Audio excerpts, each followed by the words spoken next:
ప్రియమైన వారలారా, ప్రభు అయిన యేసుక్రీస్తు పరిశుద్ధమైన నామములో మీకు నా ప్రేమ వందనములు. ప్రభు యొక్క మహాకృప మరల ఒకరిని కలుసుకుంటున్నాము. పరిశుద్ధాత్మనితో అనుదినము అను ఈ క్లుప్త సందేశము ద్వారా మరలా ఈ సమయములో మీకు నా ప్రేమ వందనములు శుభములు తెలియపరచి ఈ రోజుకు సంబంధించిన ప్రవచన వాక్కును మీకు చెప్పి మీ కొరకు ప్రార్థించుటకు ప్రభు నాకు సహాయము చేయునుగాక. ఆమెన్. దేవుని యొక్క వాక్యం మీ యొద్దకు వచ్చేటప్పుడు ఆ వాక్యము నాకే, ఆ మాట నాకే ప్రభువా, నేను నమ్ముచున్నాను ప్రభువా, మీరు అలాగే చెయ్యబోతున్నారు యేసునామములో అని చెప్పారనుకోండి, ప్రభు మిమ్మల్ని ఘనపరుస్తాడు. మీరు ఆశీర్వాదముగా ఉండడమే దేవుని యొక్క చిత్తం, అందులో సందేహం లేదు. సరేనా? ప్రభు నడిపిస్తాడు. సరే, ప్రభు యొక్క వాక్యములోనికి వెళుదాం. యోహాను వ్రాసిన సువార్త 1వ అధ్యాయము 9వ వచనము. నిజమైన వెలుగు ఉండెను, అది లోకములోనికి వచ్చు ప్రతి మనిషిని వెలిగించుచున్నది. ఎవరిని గురించి చెప్పబడింది?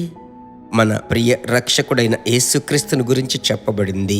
ఈ లోకములోనికి వచ్చి ప్రతి మనుష్యుణ్ణి, ఎలాంటి వ్యక్తినైనా, అందులో భయంకరమైన త్రాగుబోతు, మొరటువాడు, భయంకరమైనటువంటి నోరు, స్త్రీలు, ఇంకా చెప్పాలంటే భయంకరమైన హంతకులు, ఈ లోకములో ఏమేమైతే కేవలమైన పాపములున్నాయో వాటన్నిటిని చేసిన వ్యక్తి ఎవరైనా కావచ్చు.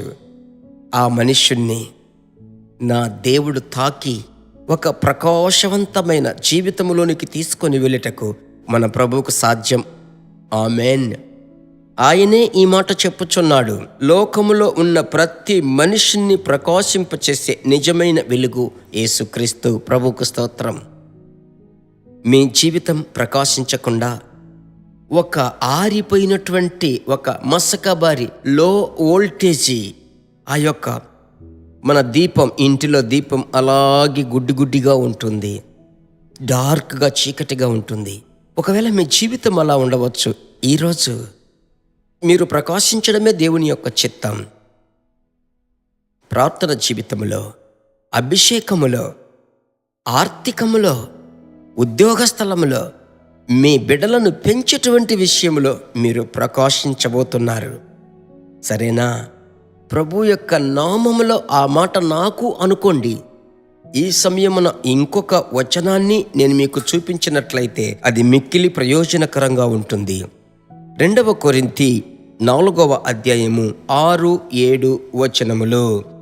అంధకారములో నుండి వెలుగు ప్రకాశించునుగాక అని పలికిన దేవుడే తన మహిమను గూర్చిన జ్ఞానము యేసుక్రీస్తునందు వెల్లడిపరచుటకు మా హృదయములలో ప్రకాశించెను.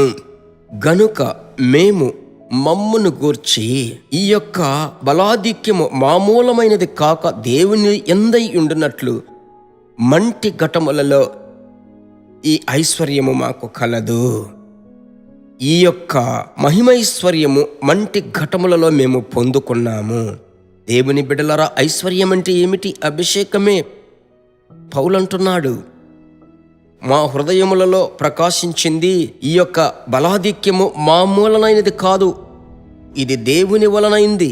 ఆ బలమే దేవుని యొక్క అభిషేకం. అభిషేకమే మీ జీవితమును ప్రకాశింపచేస్తుంది. కనుక అనుదినము తరచూ నేను మీకు చెప్పే ఆలోచన, పరిశుద్ధాత్మని ఆనుకొని జీవించండి, ఆయనను నమ్మండి, ఆయనతో నడుచుటకు అప్పగించుకొనండి. కన్నీటిని తుడిచి ఒక నూతన మార్గము గుండా ప్రభు మిమ్మల్ని నడిపిస్తాడు. ప్రార్థించుదామా? మా ప్రేమ కలిగిన యేసురాజా, నా జీవితం చీకటిమయమైంది, నా లైట్ ఆఫ్ అయిపోయింది, నా యొక్క దీపము ఆగిపోయింది. నన్ను బ్రతికించుటకు, నన్ను వెలిగించుటకు, నన్ను చేయి పట్టి లేవనెత్తుటకు ఎవరు లేరే అని మీరు వేదనతో ఉంటున్నటువంటి బిడ్డల కొరకు భారంతో ప్రార్థిస్తున్నానయ్యా. ప్రభువా, ప్రతి మనిషిని ప్రకాశించే నిజమైన వెలుగు యేసయ్యా. పరిశుద్ధాత్ముడా, మా పరిశుద్ధాత్ముడుగా మీరు నివసిస్తున్నారే మా ఇంటిలో, మీ బిడ్డల హృదయములను మండించండి తండ్రి. జరిగింది మేలుగా ఉండవచ్చు, ధైర్యపరచండి, బలపరచండి. యేసు నామములో ప్రార్థిస్తున్నాము తండ్రి, ఆమెన్. ప్రభువుకు స్తోత్రం. ప్రభువునందు దృఢ మనస్సుతో ఉండండి. ఎదుటి వారికి ఈ క్లుప్త సందేశము షేర్ చేసి, ఎవరెవరికి మీరు షేర్ చేశారో వారి పేరు చెప్పి చేతుల పైకెత్తి ప్రార్థించండి. ప్రభు వారిని ఆశీర్వదించునుగాక. God bless you. దేవుని బిడ్డలారా, ఈ వర్తమానము మీకు మిక్కిలి ఆశీర్వాదకరముగా ఉందని మేము నమ్ముచున్నాము. ఇంకనూ మా వర్తమానములను విని ప్రభువులు ఆశీర్వదింపబడుటకు జీసస్ మీట్స్ మినిస్ట్రీస్ అను మా యూట్యూబ్ ఛానల్ ను సబ్స్క్రైబ్ చేయండి. మరియు మా ప్రార్థన సహాయముకై మీరు సంప్రదించవలసిన మా ఫోన్ నెంబర్ 9842522836 మరియు 7299546363. Email gpsrobinson@hotmail.com. ప్రభు మిమ్మును ఆశీర్వదించునుగాక.